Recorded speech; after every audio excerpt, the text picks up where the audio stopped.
Hello, and thank you for watching again. This is Adrian, your real estate source of information.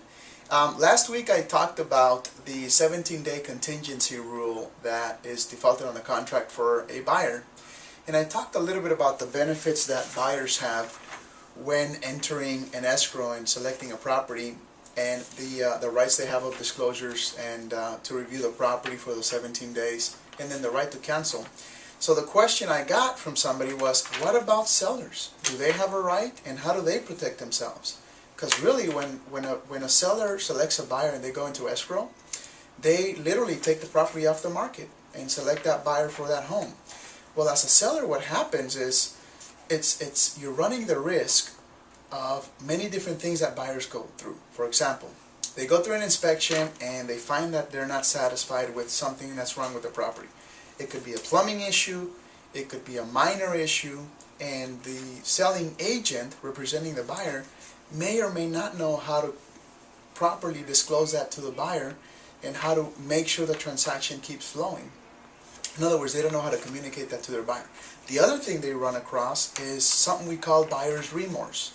And what will happen is they maybe bring family over to see the property, and now all of a sudden their aunt, uncle, parents, or whoever has an opinion on the property and gives them negative feedback, which also scares them. And so they have the right to walk away, and sometimes they walk away and the seller's left with no buyer. Now you got to go look for another one. So what I usually do for buyers, and how this will benefit you as for sellers, you as a seller, is that I'll always counter back. Instead of 17 days, counter the buyer for 14 days. If the buyer is secure and the buyer is strong and committed to the property and they absolutely love it, then most of the times they'll accept. They'll accept the 14-day contingency, and after you give them the 14 days, they have to make a decision whether or not they want to move forward.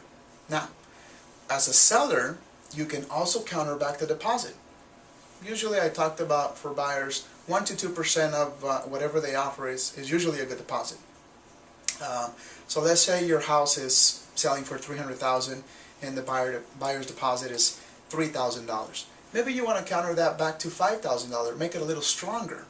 That way you can also gauge to see how serious the buyer can be for that property, for your property. So you counter back the deposit, you counter back from 17 days to 14 days, and now everybody has to work even quicker. We have to get the disclosures over to the buyer, we have to make sure that the appraisal comes in, we have to make sure that the loan is fully pre-approved, and that the buyer is fully satisfied on the property.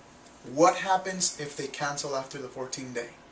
Well, after the 14th day, you usually want to remove the contingencies in writing, and that is something that your agent representing you in the sale should be aware of and keep track of.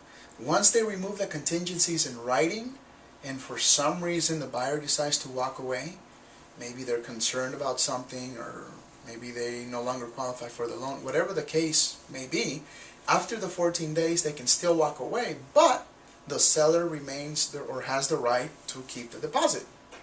So the seller also has some rights that have to be respected through the contract, just as well as the buyer does. So anyways, if you have any additional questions in regards to the purchase contract and the 17-day contingency for the seller and the seller rights, feel free to visit my website or give me a call and let's talk. You can find my information at the end of this video blog. Otherwise, visit my website at www.soldbyadrian.com. Thank you.